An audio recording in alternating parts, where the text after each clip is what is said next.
Orphan boy finds an abandoned truck, and upon opening the door is horrified by what he sees.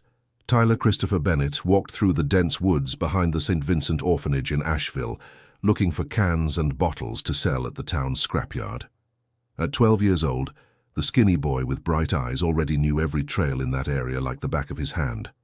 The extra money he made from recycling helped buy school supplies that the institution didn't provide. That's when he spotted something he had never seen before, even after years of exploring those lands. An old truck, completely covered in moss and vines, was parked among the trees, as if nature itself had swallowed it. Tyler felt his heart race. Something about that vehicle drew him in inexplicably. He approached slowly, observing every detail of the rusted body.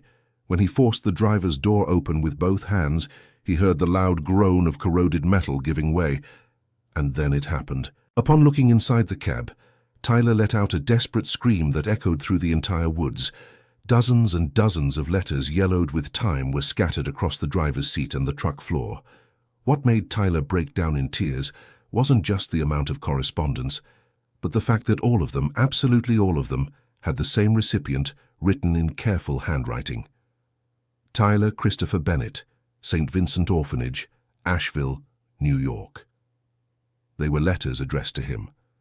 The boy's hands trembled as he picked up the first piece of mail. The envelope was stamped in red. Returned. Addressee not found. Tyler couldn't understand how that was possible. Who would write so many letters to him? Why were they there, abandoned in that truck lost in the woods? With a tight chest and tears streaming down his face, Tyler gathered all the letters he could find. There were over 60 envelopes, some dated 8 years ago when he was only 4 years old. The paper of the oldest ones was almost crumbling between his fingers. He hid behind a large tree and, with hands still shaking, opened the first letter. The handwriting was beautiful, feminine, and the blue ink had faded a bit with time. My dear little brother Tyler, you may not remember me, but I am your sister, Madison Ashley.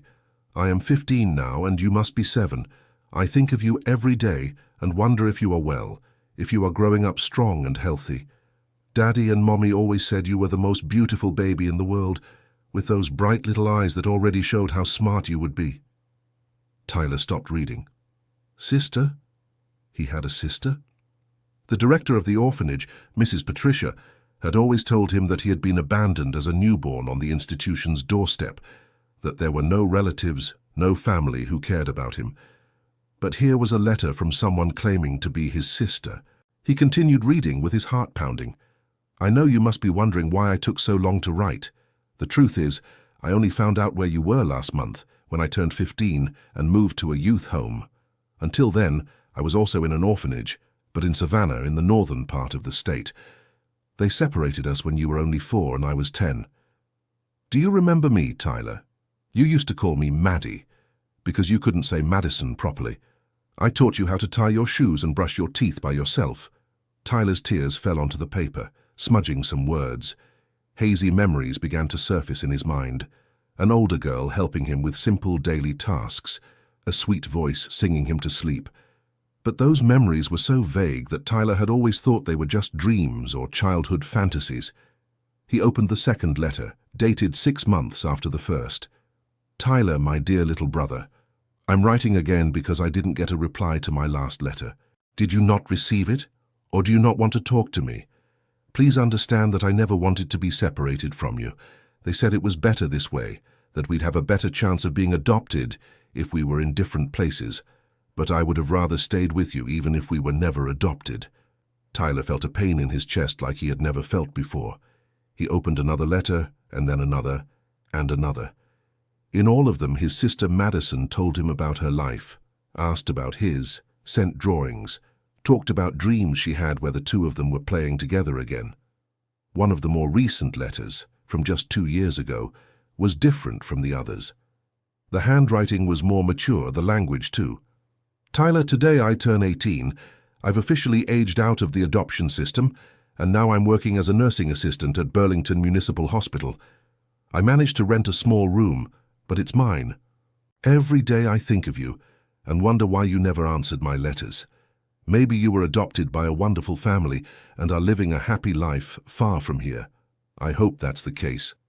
But if by any chance you're still at the orphanage and my letters aren't reaching you, I want you to know that I will never give up on finding you. You are my little brother, and I love you so much." Tyler could no longer hold back his tears. He sobbed loudly, clutching the letters to his chest. His sister had been looking for him for years. She loved him, thought of him every day, and he never knew any of this. Why didn't the letters reach him? Why were they abandoned in that truck in the woods? When he managed to calm down a little, Tyler noticed there was still a different piece of correspondence at the bottom of the truck. It was a larger, thicker envelope. When he opened it, he found several old photographs. The first photo made him catch his breath. It was a picture of two young adults, a black man with a wide smile and a biracial woman with curly hair tied back with a colorful ribbon. Between them was a girl of about 8 and a baby in the woman's arms. Tyler recognized the girl immediately, even though she was younger. It was the same face from the hazy memories he had. And the baby. Tyler looked at his own hands, holding the photo. There was no doubt.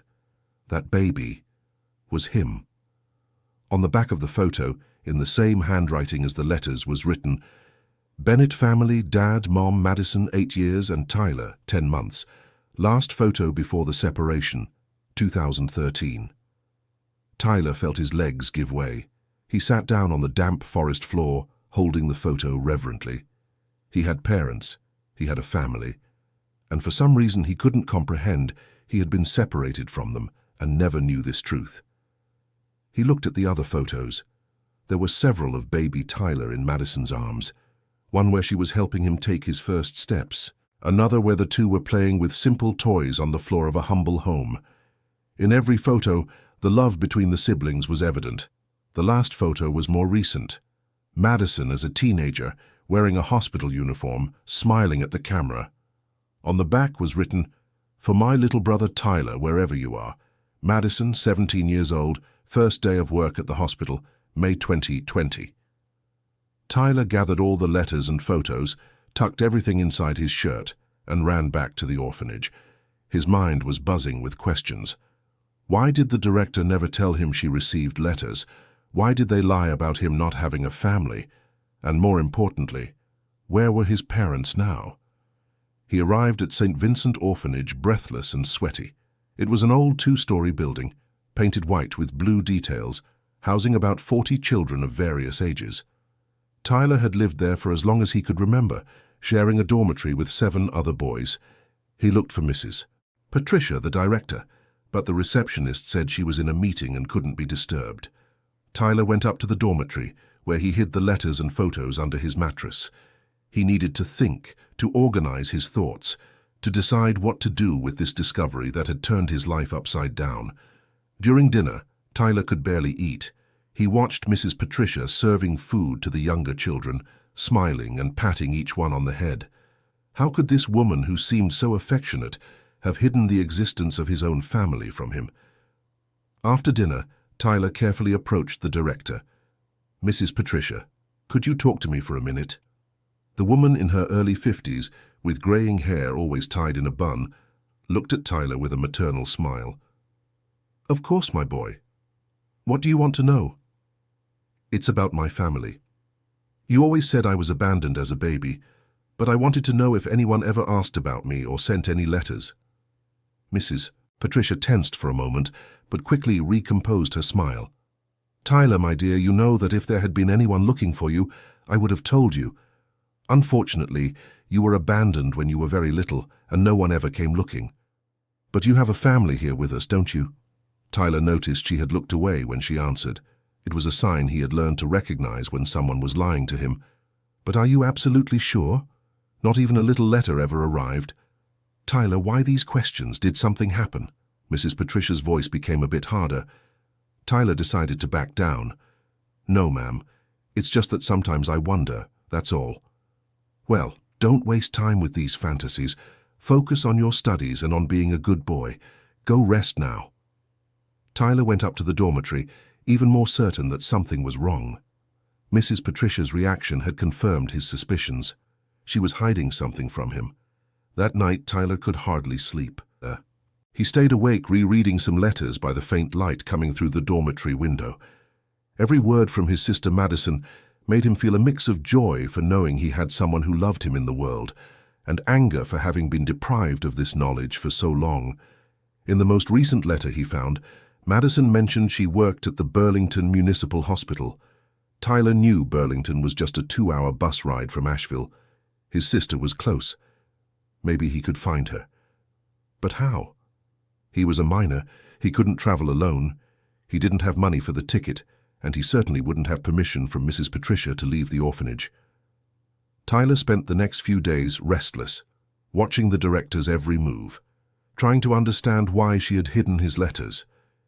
He noticed Mrs. Patricia had a special key that opened a small room where all the children's documents were filed. If the answers existed, they were probably in that room. Dear listener, if you're enjoying the story, please take a moment to like and especially subscribe to the channel. It helps us a lot as we're just starting out, now continuing. A week after finding the letters, Tyler made a courageous decision. In the middle of the night, when everyone was asleep, he sneaked down to the ground floor of the orphanage. He had observed that Mrs. Patricia usually left the key to the archive room in a drawer of her desk at the reception. Tyler's heart was beating so hard he was afraid he'd wake someone. He opened the drawer slowly, feeling around in the dark for the key.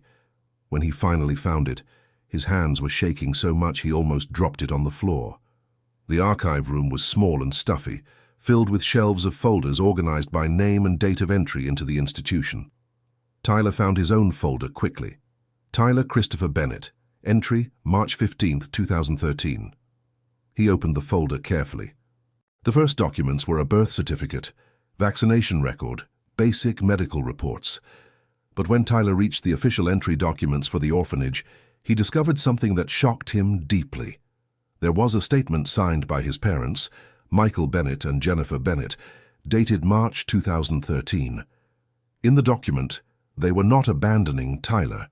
They were temporarily placing him in the care of the institution due to extreme and temporary financial difficulties, but they explicitly stated they intended to regain custody as soon as possible. Even more shocking was a later document from June 2013, where the parents requested regular visits and asked about the possibility of taking Tyler home on weekends. The institution's official response, signed by Mrs. Patricia, was negative, claiming it would be detrimental to the child's adjustment. Tyler kept turning the pages. He found several letters from his parents asking for information about him, requesting photos, inquiring about his development. All had standardized responses from Mrs. Patricia, always denying the requests or giving vague information. What shocked Tyler the most was a document from 2015. A letter from his parents informing that they had achieved financial stability and were requesting the family reintegration process. Mrs. Patricia's response stated that Tyler had developed serious behavioral problems and that family reintegration would not be advisable at this time. Tyler knew this was a lie. He had always been a quiet child, dedicated to his studies, respectful to adults. He had never had any serious problems that would justify preventing his return home. There were more letters from his parents, increasingly desperate, increasingly pleading. The last one was from 2018, where they informed they had hired a lawyer to fight for Tyler's custody. There was no archived response from the institution. Tyler felt a mix of anger and despair. His parents had fought for him for years. They loved him, wanted him back, and Mrs. Patricia had prevented it from happening. Why? What reason could she have for separating a family? He kept searching the folder and found financial documents that began to clarify the situation. The orphanage received a monthly amount from the government for each child housed. The more children, the more money the institution received. Each family reintegration meant fewer resources. Tyler realized Mrs. Patricia had a financial interest in keeping children in the institution for as long as possible. She had turned the orphanage into a business, using innocent children as a source of income. But where were his parents now? Why had their letters stopped coming? And why did Madison Ashley keep writing? But her letters also never reached him. Tyler looked for more documents and found a separate folder with returned letters. There were dozens of letters from Madison Ashley, all stamped with "addressee not found" or "moved." Mrs. Patricia was intercepting and returning all the letters, making up excuses so they wouldn't reach him. At the bottom of the folder, Tyler found a document that explained why his parents' letters had stopped. It was an official notice from 2018 informing of a car accident that claimed the lives of Michael Bennett and Jennifer Bennett. His parents had lost their lives in a road accident when returning from a meeting with the lawyer who would help them recover Tyler. The boy's tears fell onto the official paper. His parents had left this world still fighting for him. They never gave up, never stopped loving him, but now it was too late for any reunion. Tyler felt as if the world had collapsed on his head. Discovering he had a family who loved him was an immense joy, but learning that his parents had passed away before they could reunite was a pain greater than anything he had ever felt. But at least Madison was still alive. She was still looking for him, still sending letters, still holding on to hope for a reunion. And now Tyler knew where to find her. He put away all the important documents, closed the folder, and quietly returned to the dormitory. His life had completely changed in a matter of days. Now he knew the truth about his family, about Mrs. Patricia's lies, about everything that had been hidden from him for years. The next morning, Tyler woke up determined. He was going to find Madison, no matter the cost. She was the only family he had left in the world, and he wasn't going to let Mrs. Patricia keep them apart any longer. During breakfast, Tyler watched the director serving oatmeal to the younger children, smiling and patting their heads. How could she act so motherly when she had destroyed entire families out of greed? Tyler approached Mr. Marcus, the orphanage driver who sometimes took him to medical appointments in the city. Marcus was a 60-year-old black man, always kind to all the children. Tyler trusted him more than any other staff member. "Mr. Marcus, can I talk to you for a minute?" "Of course, Tyler. What is it, son?" "Do you know Burlington? Do you know how to get there?" "I do. It's about 2 hours from here by bus. Why do you want to know?" Tyler hesitated. Could he trust Mr. Marcus? He decided to take the risk. "Mr. Marcus, if I tell you something, do you promise to keep it a secret?" Marcus noticed the seriousness in the boy's voice. "That depends on what it is, Tyler. If it's something dangerous or that could harm you, I can't promise." "It's nothing dangerous. It's about my family." Tyler told the whole story to Mr. Marcus. He showed him some of Madison's letters, the photos he found, explained about the documents he discovered in the archive room. Marcus listened to everything with growing attention, his face showing surprise and then indignation. "Son, this is very serious. Mrs. Patricia couldn't do something like this to you. That's a crime, separating a child from their family without just cause. Mr. Marcus, can you help me get to my sister? She works at the hospital in Burlington." Marcus thought for a few moments. "Tyler, I want to help you, I really do. But if I take you there without permission, I could lose my job, and you could get in trouble too.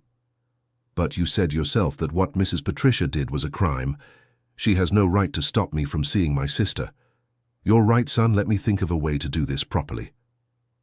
That afternoon, Mr. Marcus found Tyler in the yard, where he was playing with other children. "Tyler, I spoke with my daughter, who is a lawyer. She said you have the right to find your sister, especially now that she's of age and can take responsibility for you. But we have to do everything by the book." "How do you mean, Mr. Marcus?" "First thing, you need a copy of your documents. Second thing, you need to prove your sister is really your sister. Third thing, she needs to officially request custody." "But can I at least meet her first? See if she really wants to see me?" Marcus smiled. "That we can do. On Saturday I have to go to Burlington to pick up some supplies for the orphanage. I can take you with me, but you have to promise you'll come back with me the same day." Tyler felt his heart leap with joy. "I promise, Mr. Marcus. Thank you so much." The days until Saturday passed slowly for Tyler. He reread Madison Ashley's letters, memorized every detail of the photos, imagined what the reunion with his sister would be like. Would she look like the photos? Would she really be happy to see him? Saturday arrived cloudy, but for Tyler the day was sunny. He woke up before everyone else, showered carefully, put on his best clothes, a pair of jeans and a polo shirt he had received as a donation the previous year. Mr. Marcus was waiting for him at the entrance of the orphanage at 8 in the morning. "Ready, Tyler?" "Absolutely ready, Mr. Marcus." During the bus ride, Tyler couldn't sit still. He looked out the window, asked how many miles were left, checked to make sure the letters and photos were safe in his backpack. Mr. Marcus smiled at the boy's anxiety. "Easy, Tyler. She's going to be very happy to see you." "Do you think so, Mr. Marcus? What if she doesn't want to see me anymore? So much time has passed. Son, you read her letters. She's been looking for you for years. Of course she'll want to see you." They arrived in Burlington around 10 in the morning. The city was bigger than Asheville, busier, with taller buildings downtown. The municipal hospital was on a wide avenue, a 4-story building painted light green. Tyler's legs felt weak as they approached the hospital entrance. What if Madison Ashley was off duty? What if she had changed jobs? What if she didn't want to see him? "Come on, son. Be brave." At the reception desk, a white-haired lady smiled at them. "Good morning. How can I help you?" Mr. Marcus spoke for Tyler, who was too nervous to talk. "Good morning, Mom. We're looking for a nurse who works here, Madison Ashley Bennett." "Madison Ashley?" "Yes, she works here. But today is Saturday. She only works the afternoon shift on Saturdays. She'll be back at 2 o'clock. Tyler felt a pang of disappointment, but Mr. Marcus quickly resolved the situation. "Thank you for the information. We'll come back later then." They spent the next 4 hours walking around the city, had lunch at a simple restaurant, and Tyler could barely eat. He was so anxious. At 2 o'clock sharp, they were back at the hospital. "Has Madison Ashley Bennett arrived?" asked Mr. Marcus at the reception desk. "Yes, she has. She's in the second-floor ward. May I ask who wants to speak with her?" Tyler finally found the courage to speak. I'm her brother." "Tyler." The receptionist looked at the boy curiously but pointed to the elevator. "Second floor, Ward B." In the elevator, Tyler felt like he was going to faint from nerves. Mr. Marcus held his shoulder. "Take a deep breath, son. Everything will be fine." The second floor was a long corridor with several doors. They found Ward B and saw through the glass several nurses caring for patients.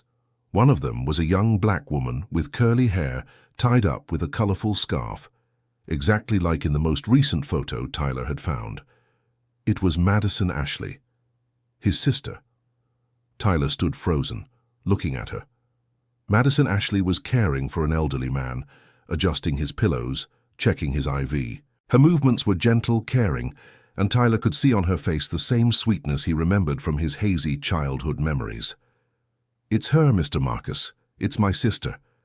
An older nurse noticed the two of them standing at the door and approached. "Are you looking for someone?" "We're looking for Madison Ashley Bennett. This is her brother, Tyler." The nurse looked at Tyler in surprise. "Brother?" Madison Ashley always said she had a younger brother, but didn't know where he was. "Anna! Madison Ashley, come here!" Madison Ashley turned her face toward the door, and when she saw Tyler, her hands flew to her mouth in a gesture of total shock. She stood frozen for a few seconds, as if she couldn't believe what she was seeing. Tyler took one of the photos from his backpack, the photo where she was helping him take his first steps, and held it up against the glass. Madison Ashley let out a cry of joy and ran toward the door. When they met in the hallway, the two hugged and began to cry at the same time. "Tyler, Tyler, my little brother, you're here, you're really here," she said between sobs. Tyler couldn't speak. He just cried and held his sister tight in his arms, feeling that a huge void inside him was finally being filled. "How did you find me? How did you know I was here?" Madison Ashley kept asking, unable to stop crying. "Your letters. I found your letters. My letters. But I sent hundreds of letters to you. You never replied. I thought you didn't want to talk to me." Tyler quickly told her about finding the abandoned truck, about discovering that all the letters had been diverted by Mrs. Patricia, about finding the documents in the orphanage archive. Madison Ashley listened to everything with growing indignation. "She did that? She stopped my letters from reaching you? But why? For money. The more children in the orphanage, the more money she gets from the government. Madison Ashley was furious. That's a crime. She can't do something like that. Separating siblings, intercepting mail, lying to a child about their family. The other nurses at the hospital approached, curious about all the commotion. When Madison Ashley explained that she had found the brother she had been searching for years, they were all moved and celebrated with them. "Maddie, you always talked about him. How beautiful that you found each other," said a colleague. Tyler spent the rest of the afternoon at the hospital getting to know his sister. Madison Ashley showed photos of her life, talked about her work, about the little room she rented, about how she had never given up looking for him. "Tyler, I have a surprise for you," said Madison Ashley, searching for something in her bag. She pulled out a small cardboard box. "These are all the letters I sent you that came back. I kept everyone, hoping for the day I could give them to you in person." Tyler opened the box and saw dozens of envelopes, all with her careful handwriting, all stamped "Returned." They were the same letters he had found in the truck. But how did they get to the truck in the woods? Madison Ashley thought for a moment. It must have been the mailman. Probably Mrs. Patricia asked him to discard the letters somewhere, and he threw them in the abandoned truck instead of taking them to the trash. "Madison Ashley, I need to tell you something about our parents," Tyler said, his voice choked. He told her about finding the document informing them of the accident. Madison Ashley was shocked. "Dad and Mom, they lost their lives." "When?" "In 2018. They were coming back from a meeting with a lawyer. They were fighting to get me back." Madison Ashley broke down in tears again. "They never gave up on you, Tyler. They would visit me sometimes at the orphanage where I was, and they always said they were going to manage to bring you back. They blamed themselves so much for having to put us in orphanages. Why did they do that? Couldn't we have all stayed together? Dad had lost his job and we were evicted from our home. They had nowhere to live, no money even for food. They thought it would be temporary, just until they could get back on their feet. But things got harder for them, and Mrs. Patricia always created obstacles when they tried to visit us or take us back." Tyler hugged his sister. "At least we found each other. Now we can be together." Madison Ashley held Tyler's face with both hands. "Tyler, I really want you to come live with me. But it's going to be complicated. You're a minor. You're under the guardianship of the orphanage. We're going to need legal help to get custody of you." Mr. Marcus, who had discreetly stayed back during the siblings' reunion, approached. "Sorry to interrupt, but it's almost time for us to head back. Tyler promised he'd return today." Tyler didn't want to leave. He wanted to stay there with Madison forever, but a promise was a promise. "Madison, are you going to keep trying to get me out of there?" "Tyler, I promise I'll do everything in my power to get custody. Now that we've found each other, I won't let anyone separate us again." They shared a long, tight hug. "I love you so much, little brother. I always have." "I love you too, Madison." During the trip back to Asheville, Tyler felt a mix of happiness and sadness. Happiness for having found Madison, for knowing she loved him and wanted to be with him. Sadness for having to return to the orphanage, knowing Mrs. Patricia had lied to him all these years. "Mr. Marcus, what do I do now? How do I tell Mrs. Patricia that I found out everything?" "Tyler, I think you shouldn't say anything yet. Let your sister arrange the legal paperwork first. If Mrs. Patricia finds out you discovered everything, she might try to make things even more difficult." Tyler agreed. They arrived at the orphanage in the late afternoon. Mrs. Patricia was at the reception desk and smiled when she saw them. "How was the outing, Tyler?" "It was good, Mrs. Patricia." "That's good, my boy. Now go wash your hands for dinner." Tyler went up to the dormitory pretending everything was normal, but inside he was boiling with anger. How could Mrs. Patricia act so falsely, knowing everything she had done? Dear listener, if you're enjoying the story, please take a moment to like and especially subscribe to the channel. It helps us a lot as we're just starting out. Now continuing. In the following weeks, Tyler tried to maintain a normal routine at the orphanage, while Madison worked behind the scenes to obtain documents and legal guidance. They spoke on the phone whenever possible. Madison would call the orphanage's reception and ask to speak to Tyler, saying she was a family friend investigating his situation. Madison discovered the process would be more complicated than they had imagined. Since Tyler had been officially declared as no known family in the orphanage's records, she would first need to prove their relationship, then challenge the legality of the original separation, and finally request custody. Tyler, I got in touch with a lawyer who works with children and adolescent cases. He said our case is quite solid, especially because we have the intercepted letters as proof of the institution's bad faith. How long will it take, Madison? He said it could take a few months, but there's a possibility of getting at least regular visits sooner. Tyler held on as best he could, but with each passing day, his anger toward Mrs. Patricia grew. Seeing her act affectionately with the children, knowing she was deceiving all of them and their families, was almost unbearable. One day, during English class, Tyler was distracted thinking about Madison when the teacher, Mrs. Barbara, called his attention. Tyler, are you okay? You've been very distracted lately.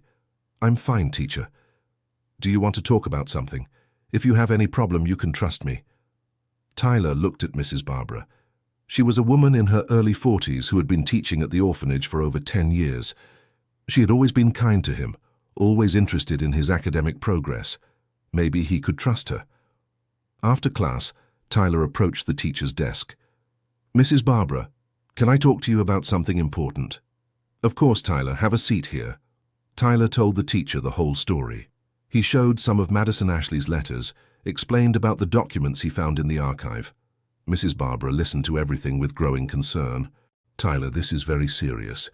If what you're telling me is true, Mrs. Patricia committed several crimes: interception of correspondence, falsification of documents, abuse of authority. Can you help me? I can testify on your behalf if necessary, and I can talk to other staff who may have noticed strange things over the years. Mrs. Barbara kept her promise. In the following weeks, she discreetly spoke with some of the older staff at the orphanage. She discovered that Mr. George, the custodian who had worked there for 15 years, had witnessed Mrs. Patricia burning correspondence on several occasions. Mrs. Dorothy, the cook, remembered some parents who came asking about their children and were discouraged by Mrs. Patricia, who invented stories about the children having severe behavioral problems. Even Mr.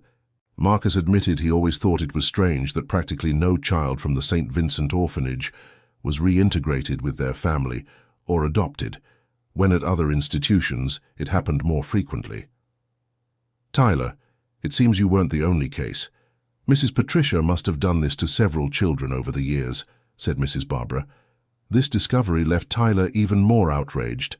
How many other children had been deprived of their families? How many other siblings were separated without knowing they could be together?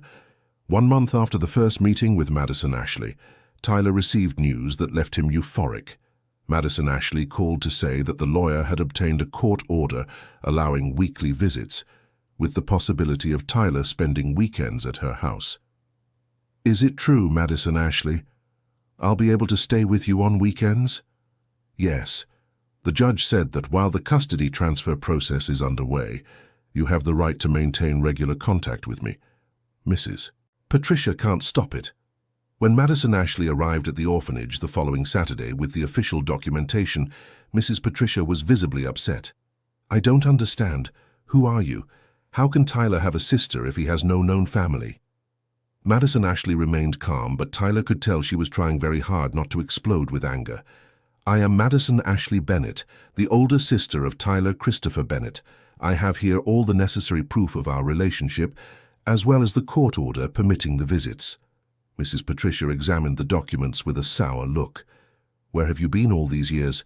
Why did you never come looking for him? I sent hundreds of letters to this institution looking for my brother. They were all returned or intercepted. I also tried to make contact by phone several times and was always told that Tyler had no relatives.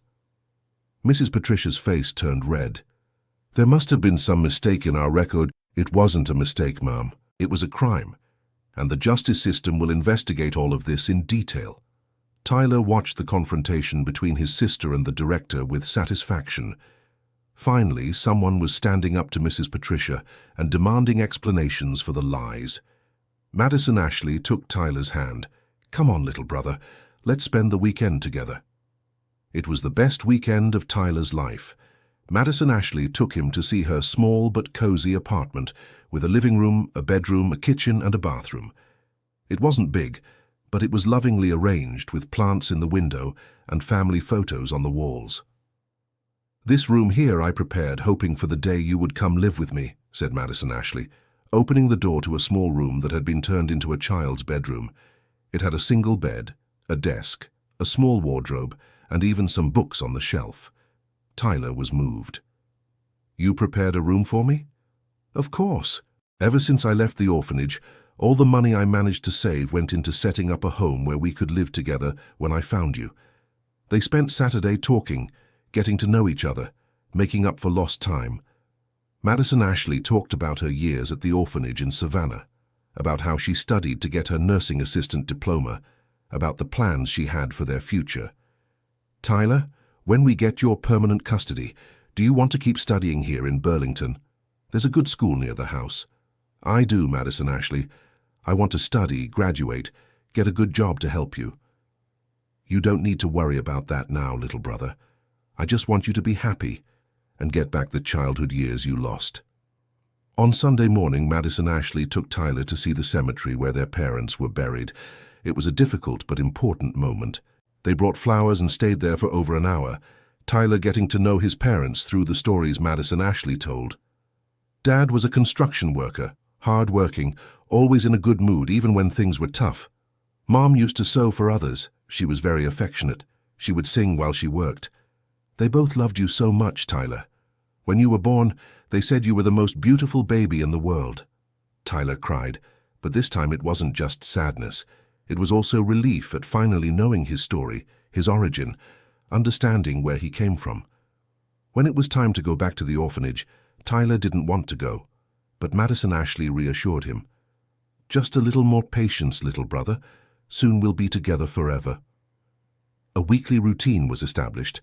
Tyler spent the week at the orphanage, counting the days until the weekend when he could be with Madison Ashley.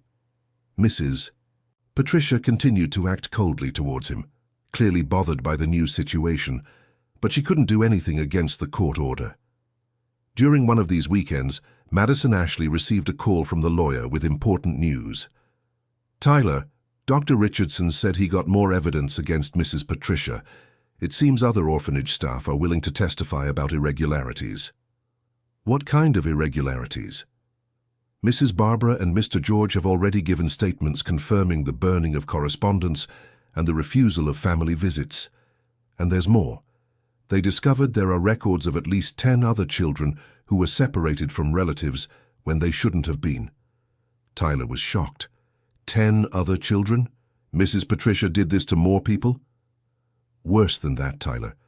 Some of those children have already turned 18 and left the orphanage without ever knowing they had family looking for them, just like could have happened to you." Tyler felt a mix of anger and pity. How many people could be living without knowing they had relatives who loved and searched for them? "Madison Ashley, can we help these people find each other?" "The lawyer said he's going to file a general lawsuit against the institution. All these improper separations will be investigated, but it will take time." 2 weeks later, Tyler arrived at the orphanage on Sunday night and noticed a strange atmosphere. The children were restless, the staff were whispering among themselves, and Mrs. Patricia wasn't at the reception desk as she always was. Tyler looked for Mr. Marcus to find out what was happening. "Mr. Marcus, what happened here?" "Tyler, some men from the city hall arrived this morning. They said they're going to conduct an investigation at the orphanage. Mrs. Patricia has been very nervous ever since." Tyler felt a chill in his stomach. The investigation was beginning. Soon the whole truth would come out. On Monday morning, Tyler saw several official cars parked in front of the orphanage. Men in suits entered with boxes and folders, clearly prepared for a detailed investigation. A social worker looked for Tyler during recess. "Are you Tyler Bennett?" "Yes, ma'am, I am." "My name is Dr. Rebecca. I'm here investigating some irregularities at this institution. I'd like to speak with you about your situation." Tyler told the social worker his entire story. He showed Madison's letters, explained about the documents he found, described the years he spent believing he had no family. Dr. Rebecca listened to everything, taking notes. Tyler, you were very brave to investigate your own situation. Thanks to you, we were able to uncover a very serious scheme of irregularities that harmed many families. What happens now, Doctor? Mrs. Patricia has been removed from her position and will face charges for several crimes. New management will take over the orphanage temporarily, and all the children will have their cases reviewed to check if there are relatives who were improperly prevented from maintaining contact. Tyler felt a sense of justice being done. And what about my situation with my sister? Your case will be prioritized. Since there's already a court order for the visits and your sister has demonstrated she can care for you, I believe the custody transfer will be approved soon. Dear listener, if you're enjoying the story, please take a moment to like and especially subscribe to the channel. It really helps us who are just starting out, now continuing. 3 weeks after the investigation began, Tyler received the call he had been waiting for. Tyler, we did it! The judge approved the custody transfer. You can come live with me. Madison was shouting with joy on the other end of the line. Tyler could hardly believe it. After 8 years apart, they could finally be together forever. The orphanage's new director, Dr. Margaret, a kind lady with white hair, organized a small farewell ceremony for Tyler. All the children and staff gathered in the courtyard. Tyler has always been an example to all of us here, said Dr. Margaret. Your courage to seek the truth not only changed your own life, but also helped many other families who were unjustly separated. Mrs. Barbara approached Tyler with tears in her eyes. I'm so proud of you, Tyler. You were always my most determined student, and now you've shown you're also the bravest. Mr. Marcus gave the boy a tight hug. Everything will be all right, Tyler. You deserve all the happiness in the world. When Madison arrived to pick Tyler up for good, he carried only a backpack with his few clothes and personal belongings, but he carried a heart full of hope and love. Ready to start our new life, little brother. So ready, Madison. In the car on the way to Burlington, Tyler looked at St. Vincent Orphanage in the rearview mirror for the last time. Even though he had spent 8 years there, he felt no longing. He felt relief at finally going home to be with his real family.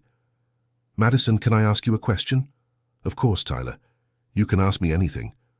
Were you ever afraid that I wouldn't want to live with you, that I would be too different from what you expected?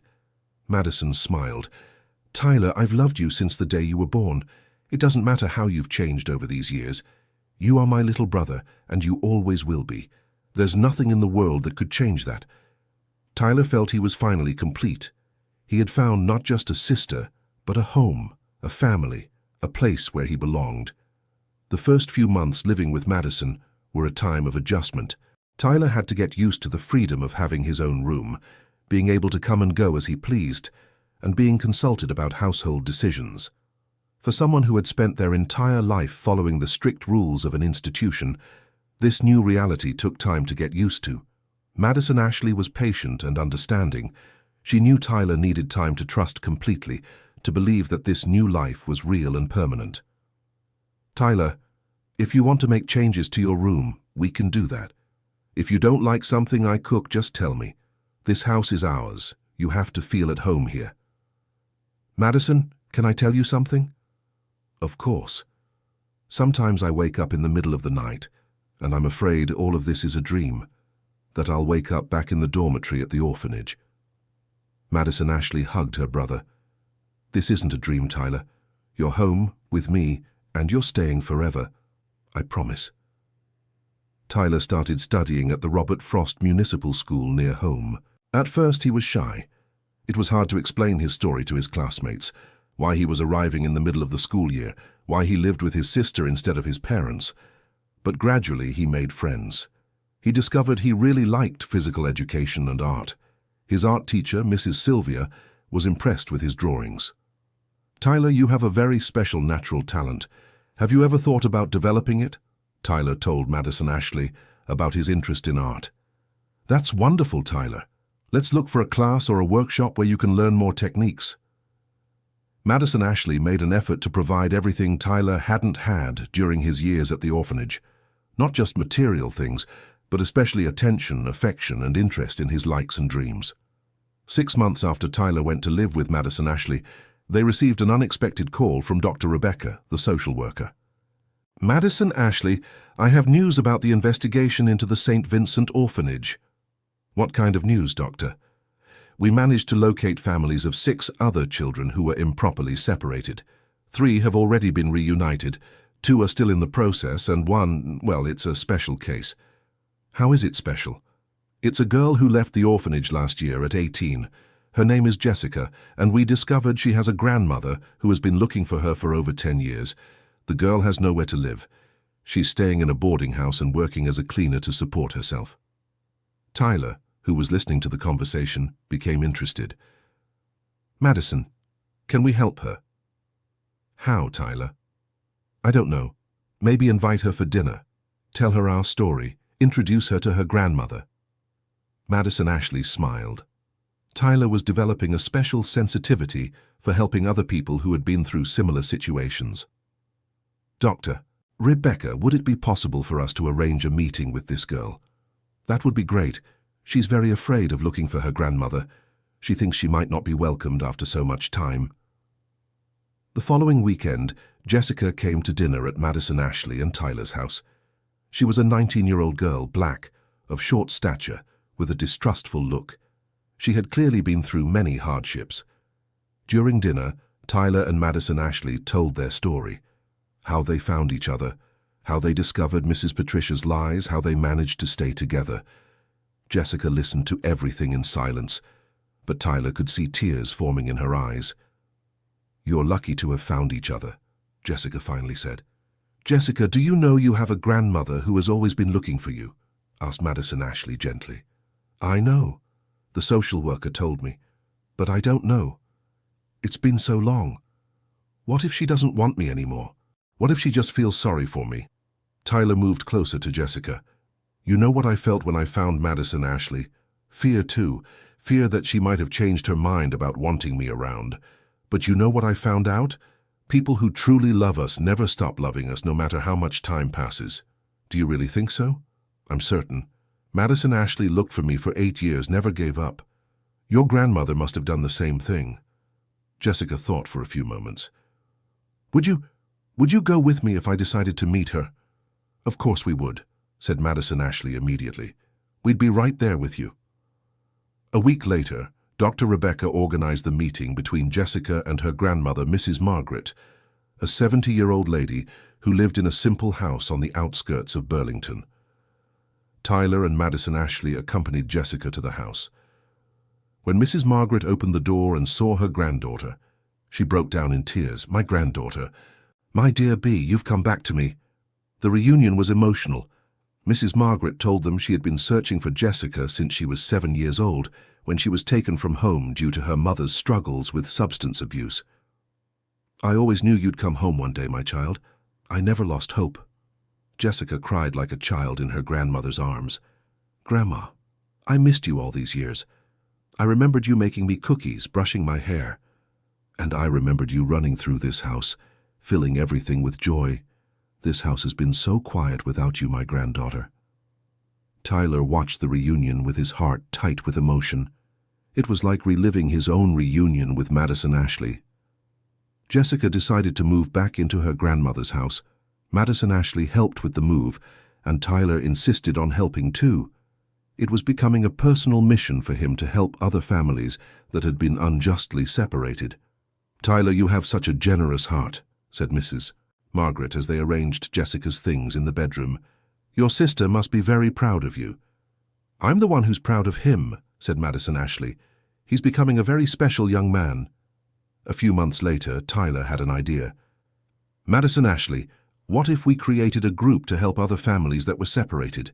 We could do it right here at home once a month, where people could share their stories and help each other." "What an incredible idea, Tyler. Do you want to talk to Dr. Rebecca about it?" Dr. Rebecca loved the proposal. She said she knew several people who could benefit from a support group like that. In no time, the reunion group was meeting in Madison Ashley and Tyler's living room. The first meeting had 5 people: Tyler, Madison Ashley, Jessica, Mrs. Margaret, and a 40-year-old man named Jonathan Paul, who had been separated from his children due to false accusations and was fighting to regain custody. The idea of the group is that everyone can tell their stories, share experiences, and most importantly, support each other, Tyler explained at the opening. In the following weeks, the group grew. Mothers looking for children came, children looking for parents, separated siblings, grandparents wanting to reunite with grandchildren. Tyler always participated actively, telling his own experience, offering emotional support, suggesting practical strategies. Madison Ashley watched with admiration how Tyler had transformed. The shy, insecure boy she had met at the hospital was becoming a confident, compassionate young man, determined to make a difference in other people's lives. 1 year after Tyler went to live with Madison Ashley, they received a special invitation. The new mayor of Asheville wanted to meet them personally, to thank them for the report that led to the discovery of the crimes at the St. Vincent orphanage. Tyler, what you did not only changed your own life, but protected other children from going through the same suffering, said the mayor during the ceremony. You are an example of courage and determination for our entire city. Tyler was moved, but what touched him most was seeing Madison Ashley crying with pride in the audience. After the ceremony, the siblings went for a walk through the city. They passed by the St. Vincent orphanage, which now operated under new management and with transparent communication policies for families. Tyler, do you have any regrets about everything that happened? Asked Madison. Tyler thought for a few moments. I regret the time we lost being apart, but I don't regret anything else. If I hadn't gone through all of this, maybe I wouldn't have learned to value our bond so much. And maybe I wouldn't have developed this desire to help other people. Do you think the years at the orphanage taught you anything? They taught me to be strong, to not give up on my dreams, to seek the truth even when it's hard. And most importantly, they taught me that family isn't just who gave birth to us, but who never gives up on us. Madison hugged her brother. You've become very wise, little brother. I learned from the best teacher, said Tyler, returning the hug. 2 years after Tyler had found the letters in the abandoned truck, he and Madison received an exciting call from Dr. Rebecca. You won't believe what happened. Remember Mrs. Patricia's case? Has the trial concluded? Yes, we remember. What happened? Asked Madison. She was sentenced to 5 years in prison and a heavy fine, but more importantly, the judge ordered her to pay compensation to all the families who were harmed by her actions. Tyler felt a deep satisfaction. It wasn't just about revenge, but about justice being served and ensuring other children wouldn't go through the same suffering. And there's more news, continued Dr. Rebecca. The city wants to create an official program based on your work with the reunion group. They want to hire Madison to coordinate the program and Tyler to be a youth advisor. Madison looked at Tyler with surprise and pride. What do you think, Tyler? I think it would be a way to transform all our pain into something that can help a lot of people. 6 months later, Madison was working as the coordinator of the Municipal Family Reunification Program, and Tyler, even though still a minor, participated as a youth advisor, telling his story in schools and institutions, encouraging other children to search for their origins when they felt something was wrong. The program had already helped reunite more than 30 families in the mountain region of New York. Tyler kept in touch with many of these people, always offering support and sharing experiences. On a Saturday afternoon, Tyler and Madison returned to the woods where it had all begun. The abandoned truck was still there, but now it was even more covered by vegetation. This is where our new life began, said Tyler, touching the vehicle's rusty door. No, Tyler. Our new life began the day you were born. This is where we discovered we had never lost each other, even when apart. Tyler smiled. Madison, can I make you a promise? Of course. I promise I will use everything I learned to help other families find each other. And I promise I will never forget to value every day we have together. Madison felt tears of joy in her eyes. I make a promise too, Tyler. I promise we will never be separated again, and that I will support you in all your dreams. The two stood there for a few minutes, in silence, each lost in their own reflections about the journey that had brought them to that moment. When they started walking back home, Tyler turned one last time to look at the truck. Thank you, he whispered. Madison heard and asked, Thank you for what? For keeping our letters, for being the place where I discovered I had a family who loved me, for teaching me that sometimes the most important things in our lives are hidden in places we would never think to look. Madison Ashley took her brother's hand. "Let's go home, Tyler." "Let's go home, Madison Ashley." And the two walked along the forest trail, hand in hand toward the home they had built together, leaving behind the pains of the past and looking with hope toward a future full of love and possibilities. 3 years had passed since that decisive day in the forest. Tyler, now 15, had become a confident and articulate young man. He continued to participate in the family reunification program and had developed a special talent for counseling young people going through similar situations. One Tuesday morning, Tyler was getting ready for school when Madison Ashley received a call that would change their lives once again. "Madison Ashley Bennett, this is Dr. Amanda from Columbia University Medical Center in New York." "Yes, speaking. How can I help you?" "Ma'am, we have a gentleman here who claims to be your uncle. He was in an accident and is asking to speak with you and with Tyler." Madison Ashley was shocked. "Uncle? What uncle?" "Doctor, there must be some mistake. My brother and I don't have any living uncles. Our parents passed away a few years ago, and we weren't aware of any other relatives." "The gentleman is very insistent. His name is Robert Bennett. He says he's the older brother of your father. He has documents that prove the relationship." Tyler, who was listening to the conversation, approached his sister. "Madison Ashley, what if it's true? What if we have more family?" "Tyler, our father never mentioned a brother. But remember, he and Mom didn't really like to talk about the past. Maybe there was some family fight, a falling out." Madison Ashley thought for a few moments. "Dr. Amanda, can we go visit him today?" "Of course. He's in room 314, the trauma ward." During the 2-hour trip to New York, Tyler and Madison Ashley speculated about who this mysterious uncle could be and why they had never heard of him. "What if he's some scammer who found out our story through the newspapers?" Madison Ashley thought aloud. "Madison Ashley, but the doctor said he has documents proving the relationship." "Documents can be forged, Tyler. Or they can be real.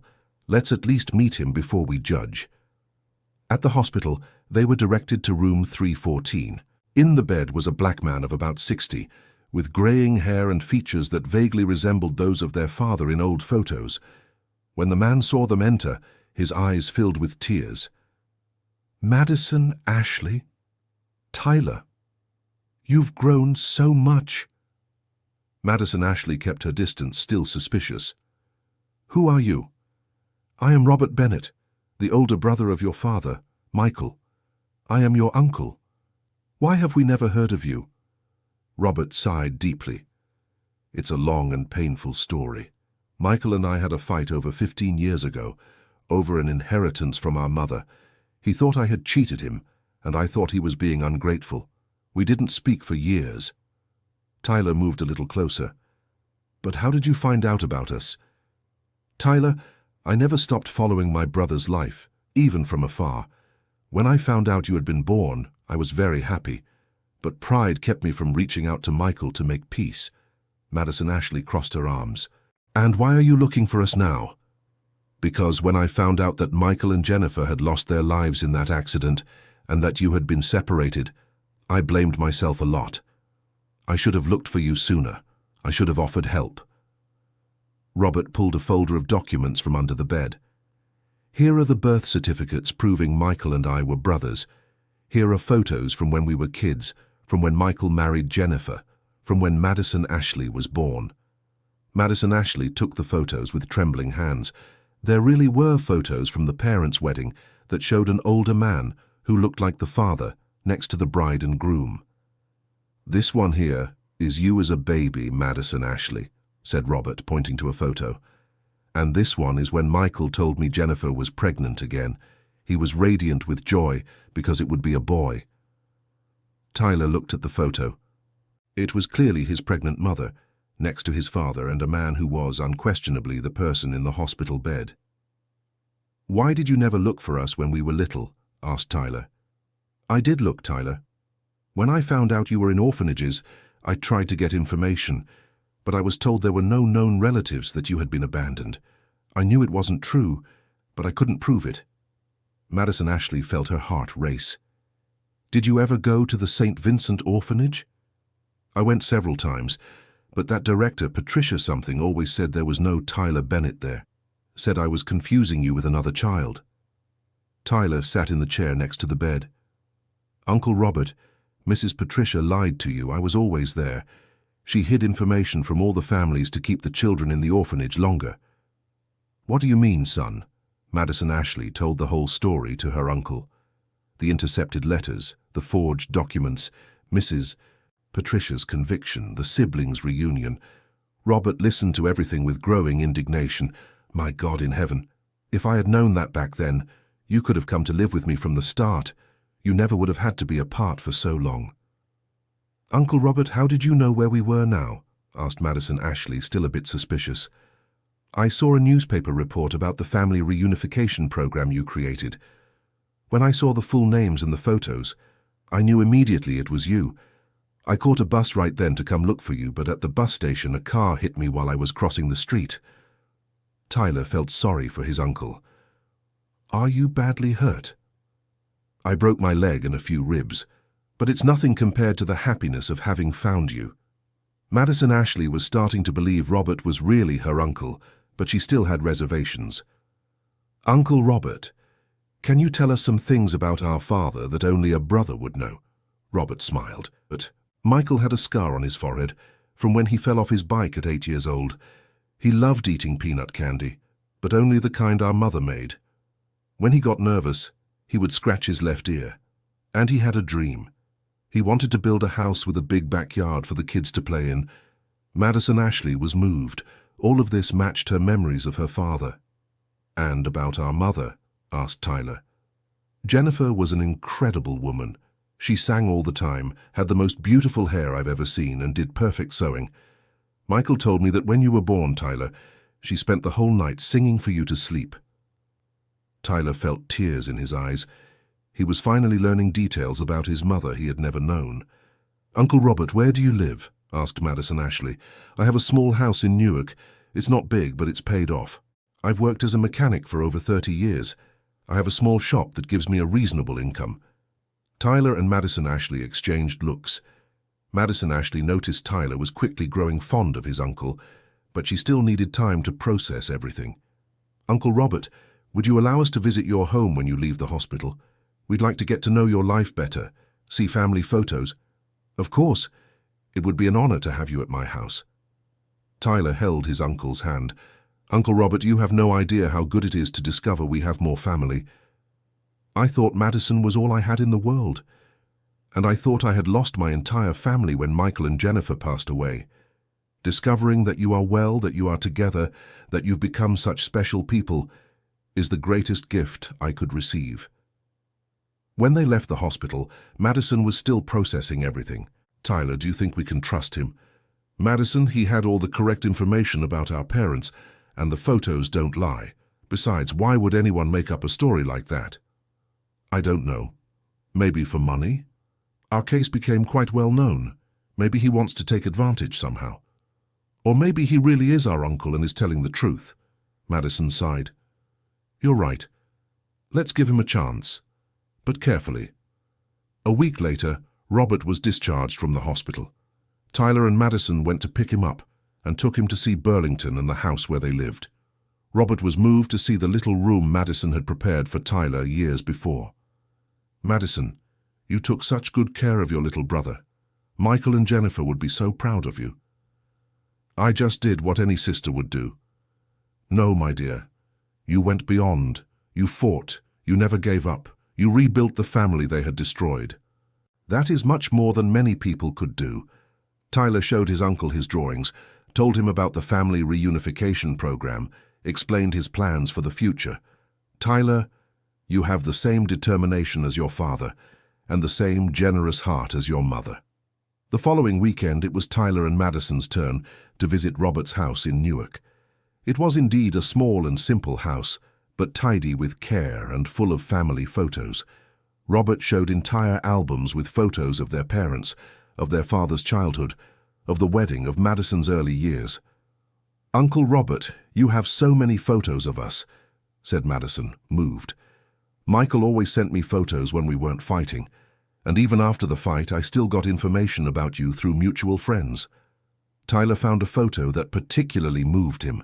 It was him, still a baby, in Uncle Robert's arms. "You held me when I was a baby." "I did, my boy. Michael brought me to meet you when you were 3 months old. I told him you would be a very special boy, and I wasn't wrong." Madison was finally becoming convinced that Robert was indeed her uncle. The amount of details, photos, and memories he had couldn't be made up. "Uncle Robert, why did you and our father fight anyway?" Robert grew sad. "It was a very silly thing. When our mother, your grandmother, passed away, she left a small house as inheritance. I thought Michael should sell the house and we should split the money 50-50. Michael wanted to keep the house because you were little and he needed a place to live. And then I got angry, thought he was being selfish. Michael got angry, thought I didn't care about the family's well-being. We were both too proud to give in. The fight kept growing, until we stopped talking." Tyler shook his head. "That really is silly, Uncle Robert. You lost years together over a house. It was the biggest mistake of my life, Tyler. I lost the last years with my brother. I lost the chance to know you growing up. I lost the opportunity to help when Michael and Jennifer were struggling." Madison was moved by her uncle's sincere regret. "Uncle Robert, do you want to be part of our family now? Do you want to make up for lost time?" Robert's eyes filled with tears. "It would be the fulfillment of my life's greatest dream." From that day on, Robert became a constant presence in the siblings' lives. He visited them every weekend, attended Sunday lunches, accompanied Tyler to school events, supported Madison at work. Tyler discovered he had inherited his uncle's skill with his hands. Robert taught him to fix broken things, to use tools, to understand basic mechanics. "Tyler, you have a knack for this. If you want, you can come work with me at the shop during school breaks." "That would be cool, Uncle Robert, but I also want to keep working with the family reunification program." "Of course, son. One thing doesn't exclude the other. You can learn a trade and keep helping other families." Madison watched the relationship between Tyler and his uncle with joy. Tyler was getting to know a masculine side of the family he had lost when his parents passed. Robert was being a caring and present father figure. 6 months after meeting Uncle Robert, he made a proposal that surprised the siblings. "Madison, Tyler, I'm thinking about moving to Burlington. What do you think?" "Uncle Robert, would you close your shop?" asked Tyler. "I could sell the shop in Newark and open one here. Burlington is a growing town. There's a market for another mechanic." Madison was excited by the idea. "It would be wonderful to have you living near us. And I could help you more with the family reunification program. I can offer my mechanical services for free to families going through hard times." Tyler hugged his uncle. "Uncle Robert, are you really going to do that?" "Tyler, you two are the only family I have left in the world. I don't want to waste any more time away from you." 2 months later, Robert was settled in a rented house just 5 blocks from Madison and Tyler's home. He had sold his shop in Newark and was setting up a new one in Burlington.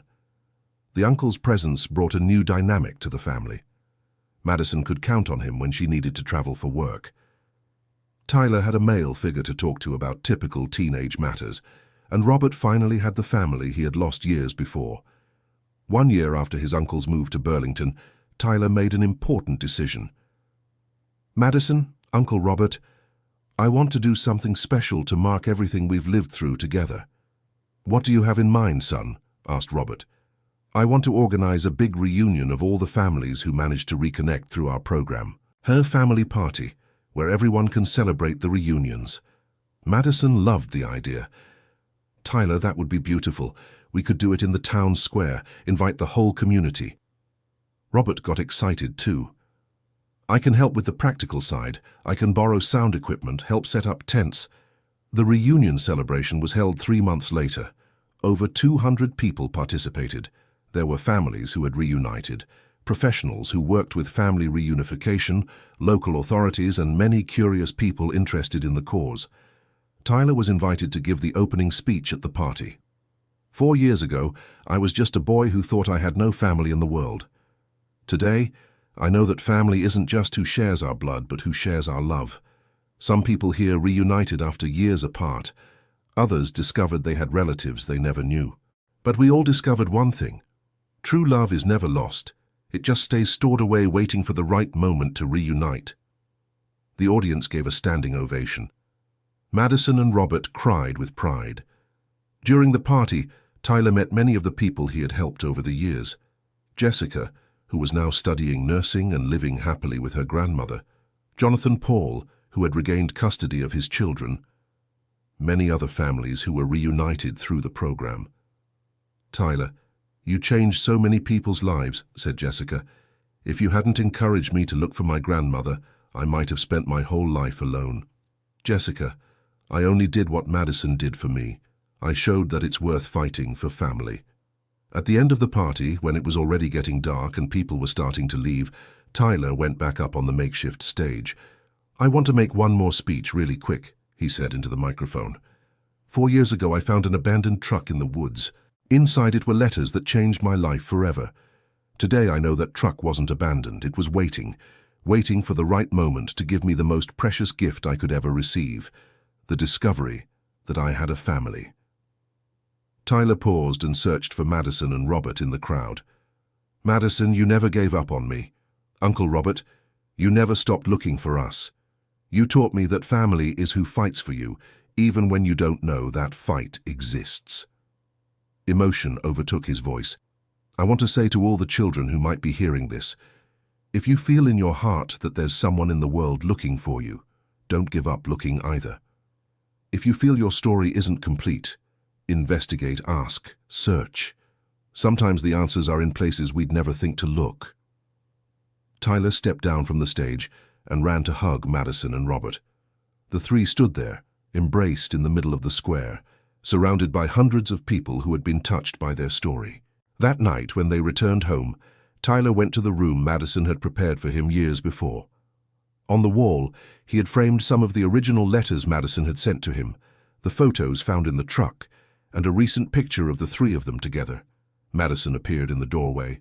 "Tyler, may I come in?" "Of course, Madison." She sat on the bed next to her brother. "You know you're becoming a very special young man, don't you? I'm just trying to do for others what you did for me." "No, Tyler. You're doing much more than that. You're turning your pain into hope for other people. That's a very rare gift." Tyler smiled. "Madison, can I ask you something?" "Always." "Do you think our parents would be proud of us?" Madison held her brother's hand. "Tyler, I am absolutely certain that Michael and Jennifer are wherever they are, feeling very proud of the children they had. You've become a courageous, generous, determined young man. I've become a woman who learned it's worth fighting for what you love." "And Uncle Robert?"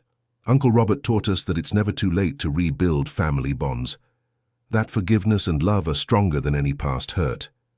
Tyler lay down and stared at the ceiling. "Madison, sometimes I think about what would have happened if I hadn't found that truck." "And what do you think would have happened?" "I think we still would have found each other somehow. Because when two people truly love each other, the universe conspires to bring them together." Madison smiled and kissed her brother's forehead. "Good night, little brother." "Good night, Madison." When Madison left the room, Tyler stayed awake a few more minutes, thinking about everything that had happened in his life. From the orphan boy who felt abandoned by the world, he had become a person who helped other families reunite. He remembered the words he had found in one of Madison's letters. "True love never gets lost. It just stays stored away waiting for the right moment to reveal itself." Now Tyler knew those words were true. His love for his sister had been kept in the hazy memories of childhood. Madison Ashley's love for him had been kept in the hundreds of letters she sent. Uncle Robert's love for the family had been kept in the photos and mementos he preserved for years. And when the right moment came, all this love manifested and rebuilt a family that seemed lost forever. Tyler fell asleep with a smile on his face, knowing that the next day he would wake up in a house full of love, with a family that had fought to be together, and with a life purpose that gave meaning to each new morning. 2 years had passed since the reunion party. Tyler, now 17, was finishing high school and had been accepted into university to study social work. He wanted to professionalize his passion for helping families. Madison Ashley had been promoted to regional coordinator of the Family Reunification Program, working not only in Burlington but in several cities in the mountain region. Uncle Robert had expanded his workshop and now employed 2 assistants, one of them a young man who had been reunited with his family through the program. One Friday morning, Tyler was organizing his things to go to school when Madison Ashley received a call that would lead them to a new adventure. Madison Ashley, this is Dr. Sandra from the Department of Social Development in Washington, D.C. Good morning, Doctor. How can I help you? Madison Ashley, the work you are developing there in the region has come to the minister's attention. He would like to invite you to a meeting in Washington, D.C. next week. Madison Ashley nearly dropped the phone. A meeting in Washington, D.C.? What for? The minister is interested in turning your program into a national public policy. He wants to hear your ideas on how to implement this across the country. Tyler, who was listening to the conversation, felt his heart race. Could their small local project become something national? Dr. Sandra, can I bring my brother Tyler with me? He was the one who had the original idea for the program. Of course, we want to meet the entire team responsible for this very successful initiative. After hanging up, Madison Ashley and Tyler looked at each other in shock. Tyler, did you hear that? I heard, but I can't believe it. They want to take our program to the entire country. It seems so. Uncle Robert, who had arrived to have coffee with them as he did every Friday, overheard the conversation. What are you talking about? Tyler told him about the invitation to Washington, D.C. Robert was moved. My niece and nephew are going to the nation's capital. Michael and Jennifer would be so proud.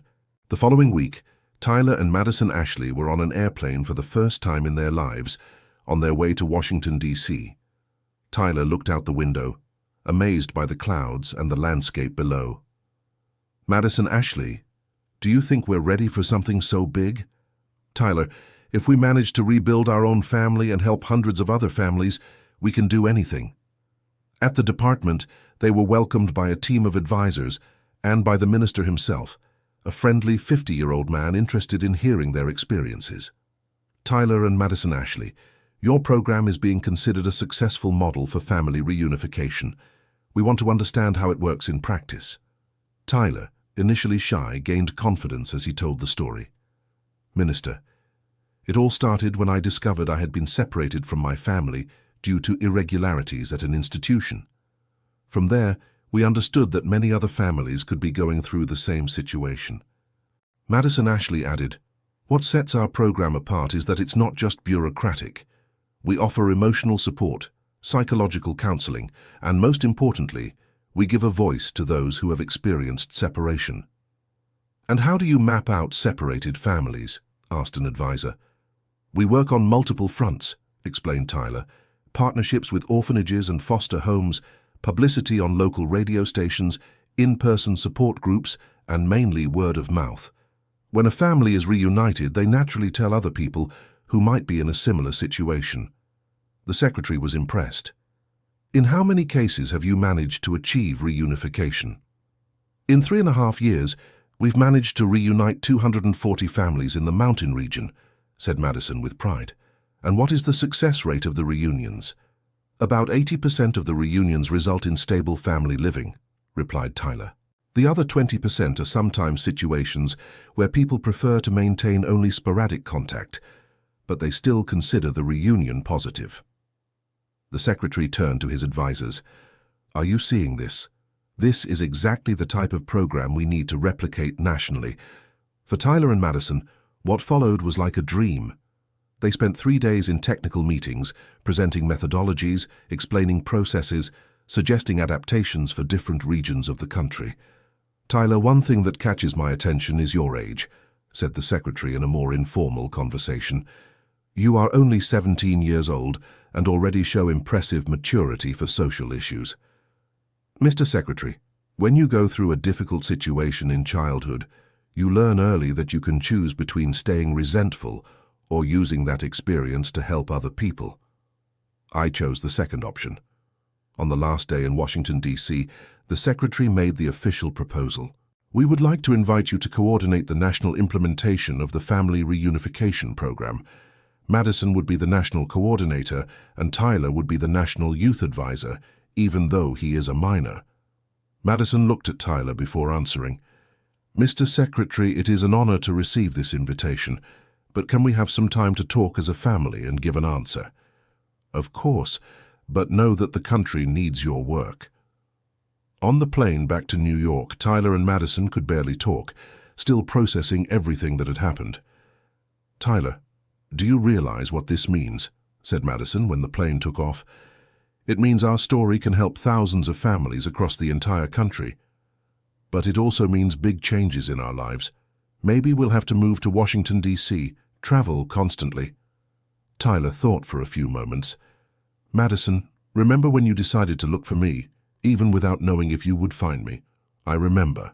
And remember when I decided to look for you, even without knowing if you would want to see me? I remember. Those were difficult decisions, but they changed our lives for the better. Maybe this is another difficult decision that can change many lives for the better. Madison smiled. You've grown up so much, little brother. I learned from the best teacher. At home, they told Uncle Robert everything. He listened attentively, asking questions, wanting to understand every detail. And you, what do you think? Will you accept? Madison explained her concerns. Uncle Robert, if we accept, we'll have to travel a lot, maybe even move. And then you'd be alone here. Robert shook his head. My children, you cannot fail to do something important because of me. I moved here to be close to you, but if you need to go somewhere else to help more families, I'm coming along. Tyler hugged his uncle. Uncle Robert, would you leave your workshop again? Tyler, I can open a workshop anywhere. But nephews like you, I only have 2 in the whole world. Madison Ashley was moved. So it's decided. We'll accept the proposal. Wait, said Tyler. I want to propose something. How about we accept the proposal, but on the condition that we continue living here in Burlington? We can travel to Washington, D.C. when necessary, but keep our base here, close to where it all began. Madison Ashley liked the idea. That makes sense. That way, we keep in touch with our original work and at the same time expand to the national level. Robert smiled. And I can continue with my workshop here, supporting you when you need it. A week later, Madison Ashley called the department giving the positive answer, but with the condition proposed by Tyler. The secretary accepted readily. 6 months later, the National Family Reunification Program was being implemented in 12 U.S. states. Tyler, even though he hadn't yet turned 18, traveled across the country giving lectures, training local teams, telling his story to inspire other people. Madison Ashley divided her time between national coordination and fieldwork. She had developed her own methodology that was being adapted for different regions of the country, considering the cultural and socio-economic particularities of each place. One day, during a lecture at a university in Chicago, a psychology student asked a question that deeply marked Tyler. Tyler, have you ever thought about writing a book telling your story? I think it could inspire a lot of people. Tyler had never thought of that. That night in the hotel, he called Madison Ashley. Madison Ashley, how about we write a book telling our story? What kind of book? A book that could help other people who are looking for their families, with practical tips, legal guidance, but also with the emotional part of the journey. Madison Ashley loved the idea. Tyler, that would be incredible. We can tell our story, but also include stories of other families we helped. When Tyler returned to Burlington, he talked to Uncle Robert about the book idea. Uncle Robert, do you think it's worth exposing our personal story to the whole world? Robert thought for a few moments.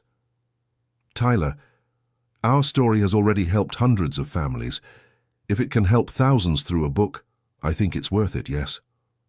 Tyler began writing the book in his spare time. He alternated chapters about his own story with accounts from other families and practical guidance for those searching for relatives. The process of writing the book was therapeutic for Tyler.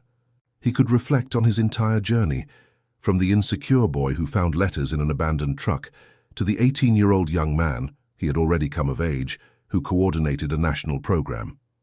Madison Ashley helped with the revision and contributed chapters on the technical and legal aspects of family reunification. Uncle Robert, who had learned to use the computer to help in the workshop, surprised everyone by offering to type the book. I want to be part of this project too. After all, this is our family's story. A year and a half later, the book Letters from the Heart, A Journey of Family Reunification was being launched by the national publisher. The launch ceremony was held in Burlington, in the same square where the first reunion festival had been held. Hundreds of people attended the launch. There were families that had been reunited through the program, government authorities, social work professionals, and many curious people who had followed the siblings' story over the years. Tyler, now 19 and in his third semester of social work, gave the launch speech. This book is not just my family's story. It's the story of all the families who were lost and found each other again. It's a testament that true love always finds a way to manifest itself, even when everything seems impossible.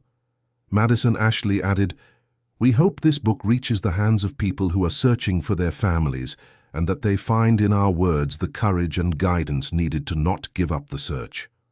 Uncle Robert, who was in the front row, wiped away tears of pride. The book became an unexpected success.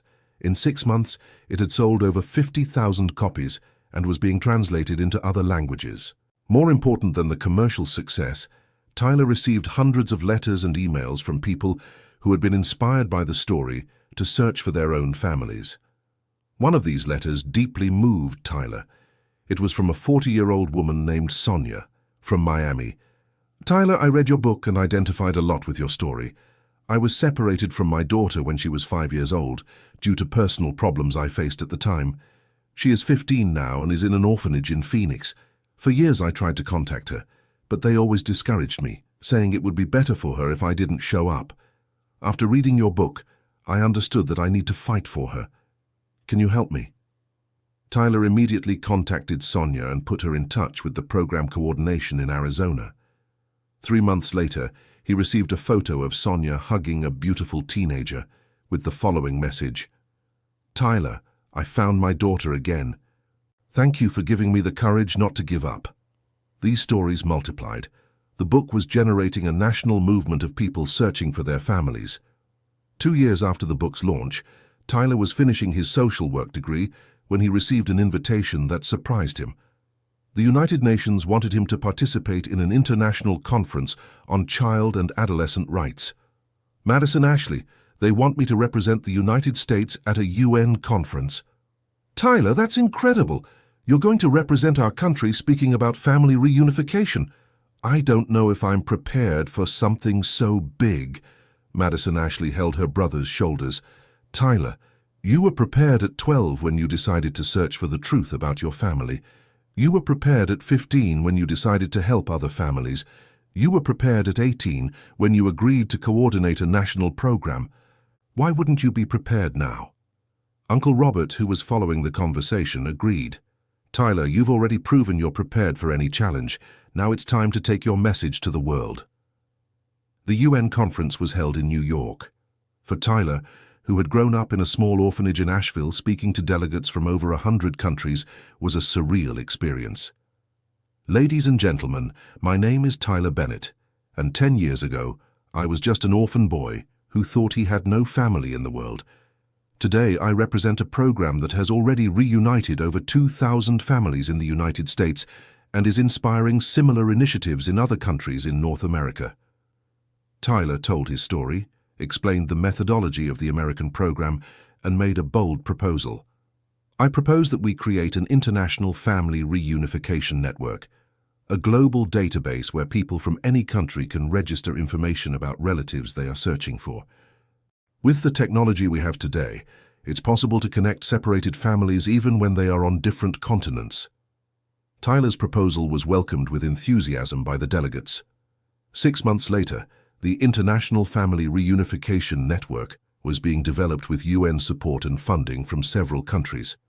When Tyler returned to the United States, he found Madison Ashley excited about new projects. "Tyler, while you were conquering the world, I was thinking about our future here in the United States. What kind of future? What if we created our own NGO, independent from the government, to ensure the work continues even with political changes. Tyler liked the idea. How would it work? We could call it the Letters from the Heart Institute. It would be dedicated exclusively to family reunification, but could also work on preventing unnecessary separations.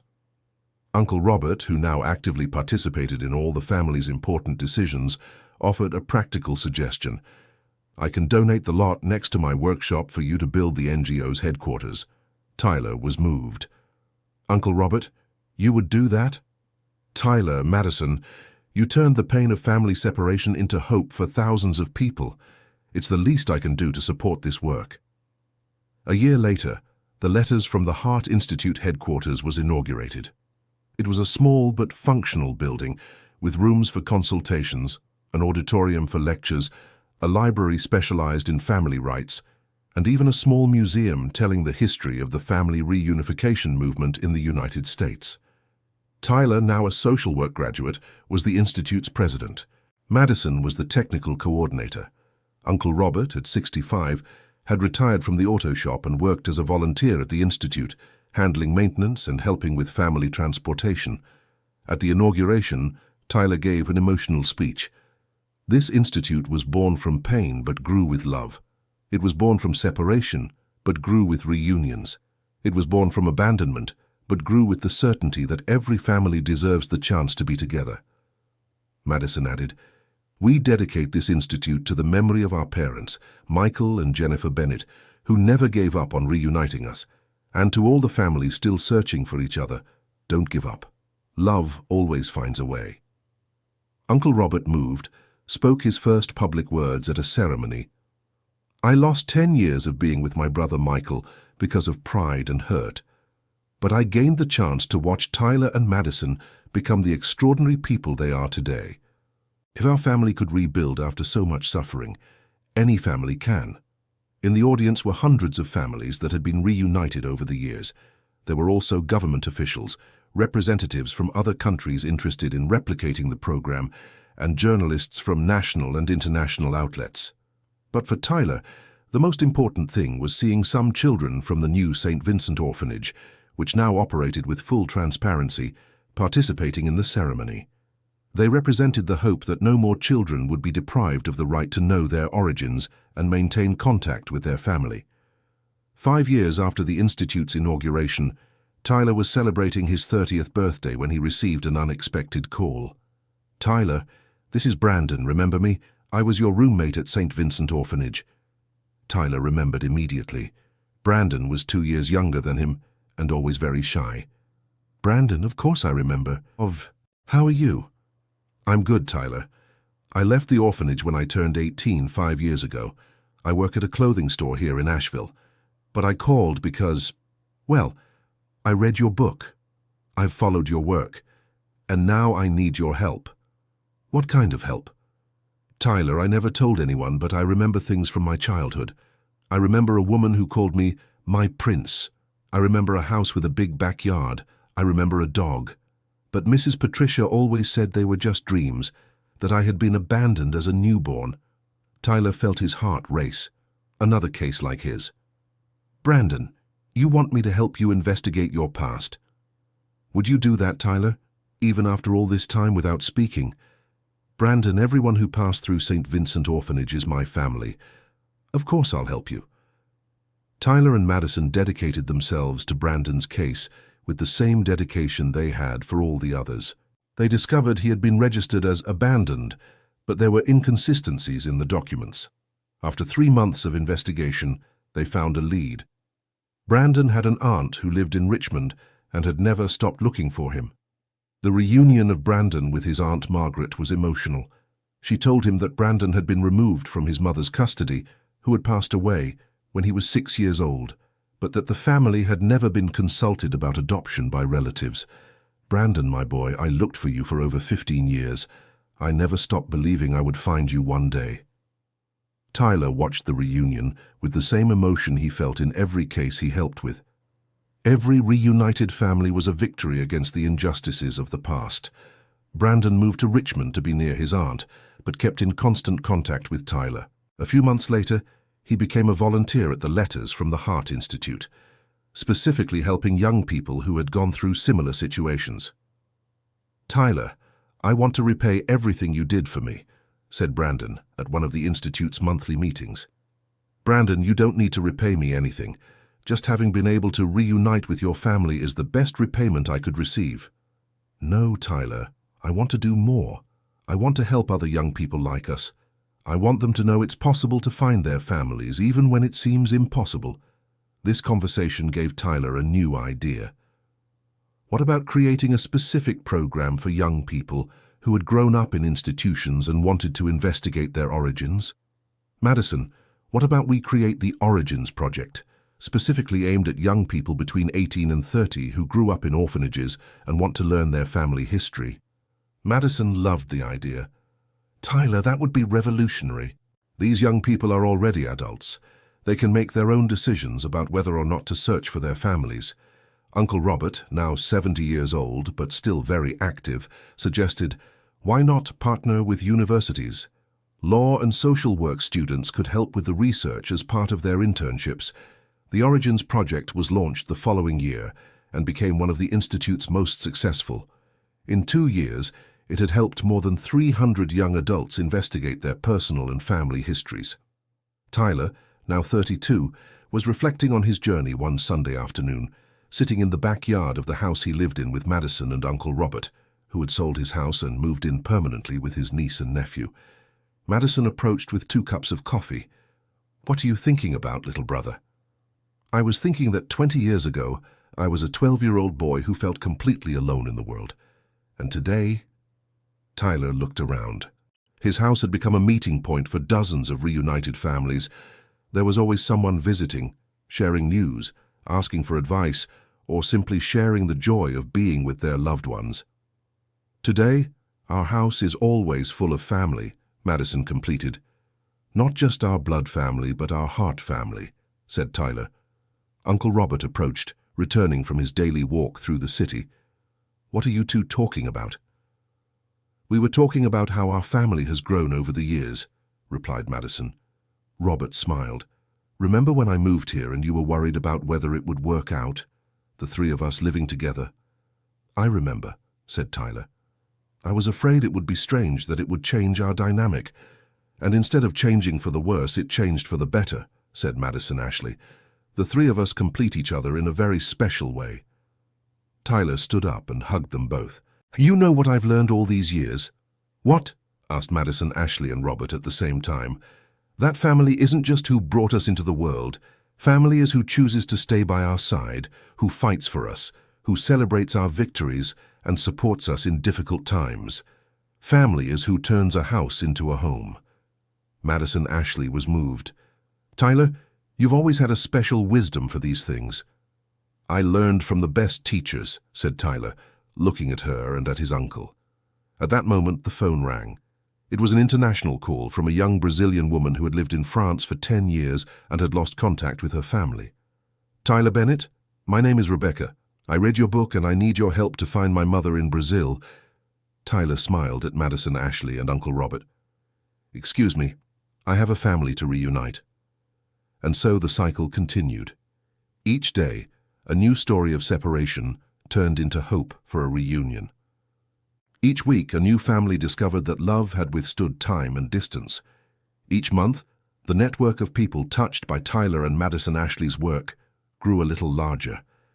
The orphan boy who once found letters in an abandoned truck had become the man who helped other people find their own lost letters, letters of love that were kept in hearts, waiting for the right moment to be delivered. And with each new family reunification, Tyler remembered the words he had said at the first reunion celebration. "True love never gets lost, it just stays stored away, waiting for the right moment to manifest itself."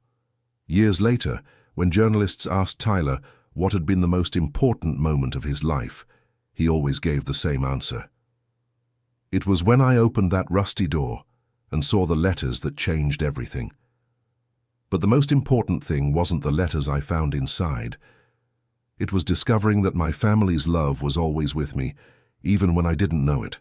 And it was understanding that my mission in life is to help other people discover that they are loved too, even when they feel completely alone in the world.